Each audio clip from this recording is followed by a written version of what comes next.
साल 1973 ब्रिटेन के एक टाउन में जून और जेनिफर नाम की दो आइडेंटिकल ट्विंस पैदा होती हैं। ये दोनों बारबाडोस की इमिग्रेंट्स के बच्चे थे। बचपन से ही इनका कनेक्शन अजीब था।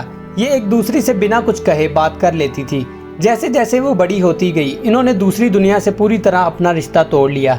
स्कूल टीचर्स और क्लासमेट्स के लिए वो वियर्ड बन गई। सिर्फ एक दूसरी से बात करना, वो भी एक सीक्रेट लैंग्वेज में जिसे कोई भी समझ नहीं सकता था। स्कूल में इनका काफी ज्यादा मजाक उड़ाया गया।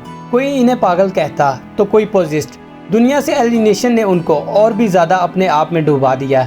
ये दोनों मिरर ट्विन्स बन गई, बिल्कुल एक दूसरे का परफेक्ट रिफ्लेक्शन। इन्होंने लिखना शुरू किया, जैसे कि डायरीज, स्टोरीज और नॉवेल्स वगैरह। और इन स्टोरीज में होती थी डार्क डिस्टर्बिंग थीम्स, जैसे कि मर्डर और क्राइम वगैरह।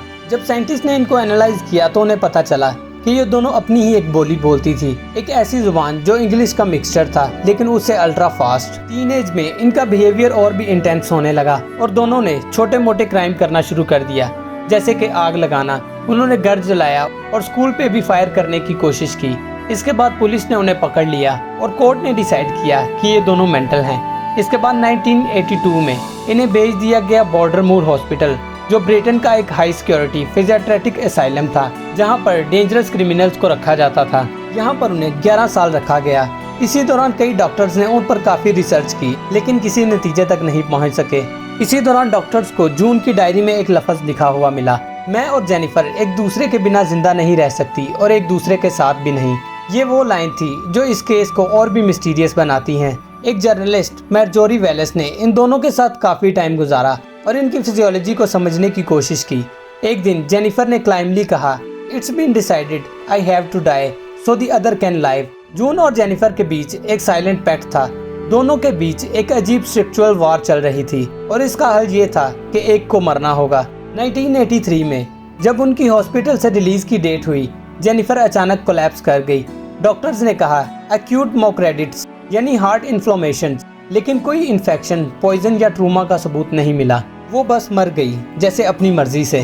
सबसे शॉकिंग बात ये थी कि जेनिफर के मरने के बाद जून ने अचानक नॉर्मल बिहेवियर दिखाना शुरू कर दिया।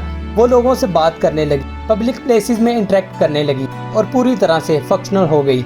एक ऐसा इंसान जो पहले दुनिया से कट गया था, अब वो इंडिपेंडेंट लाइफ जी रहा था।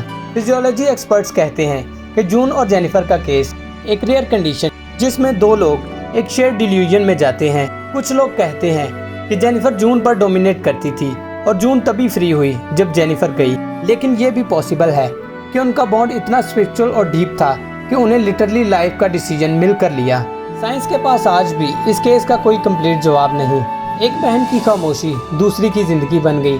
क्या ये सिर्फ एक मेंटल हेल्थ केस था या कुछ और, कुछ ऐसा जो अभी भी साइंस समझ नहीं सकती। जून के बोन्स आज भी जिंदा है और कभी कभी उनकी लिखी हुई डायरी से एक लाइन मिलती है, We once were two, now I am one, but I still hear her in silence। तो दोस्तों, अगर आपको अभी भी लगता है कि दुनिया में सब कुछ लॉजिक से समझा जा सकता है, तो जून और जेनिफर की कहानी को दोबारा सोचिए। तो दोस्तों, ये थी दी साइलेंट ट्विंस की सच्ची कहानी।